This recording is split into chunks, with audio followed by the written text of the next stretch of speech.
So this is super simple. This is adapted from Avant Garde Vegan's recipe, but I do it a tiny bit differently, and it is so good.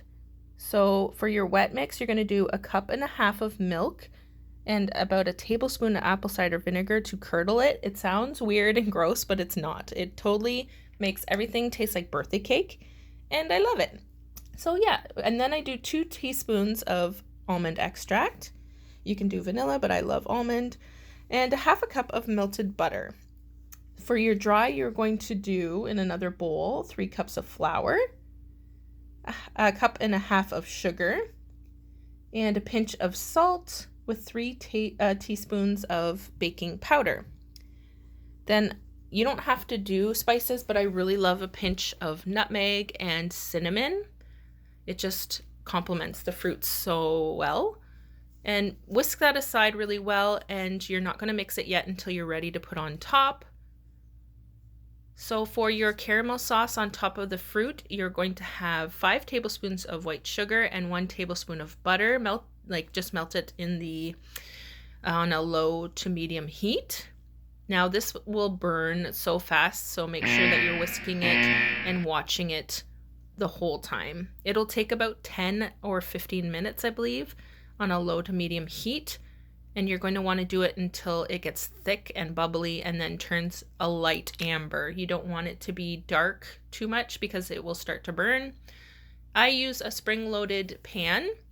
I think some people use molds, but I really like this pan. It's totally easy to take it off when you need to flip it.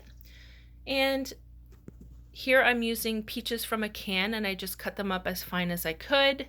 And then I used cherries as well that I got from the store that were really yummy in a jar, and cut those in half as well. Plus it looks super pretty at the end as well. You can use whatever you want. You can do thin apples. You can do pineapple is a very popular choice.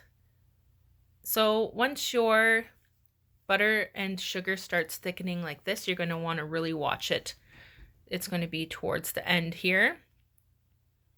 And then once it turns to a paste, it's almost going to turn amber. So, and then once you take it off the heat, you have to be fast putting it in your spring-loaded pan or mold or whatever you're putting it in, because it will start to solidify.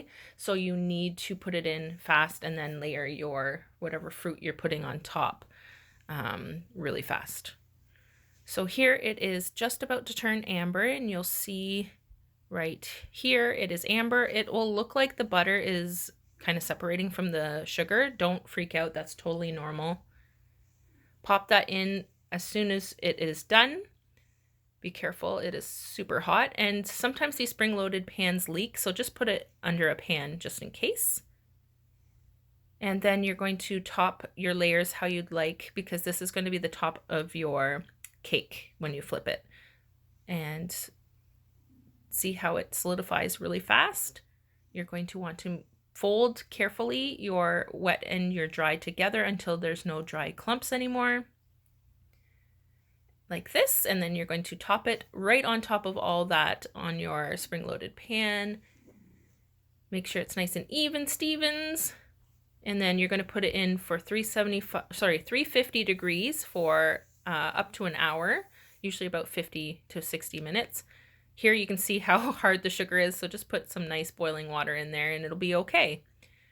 And so this is what I love about the spring-loaded pan. You can just take it right off and see the outcome right away. So I put a plate on top of the other one, flip it, and you're going to not want to let this cool before you do it, because it will solidify the sugar to your pan, and you do not want that. You will be so sad all that hard work went to crap. So don't let it cool.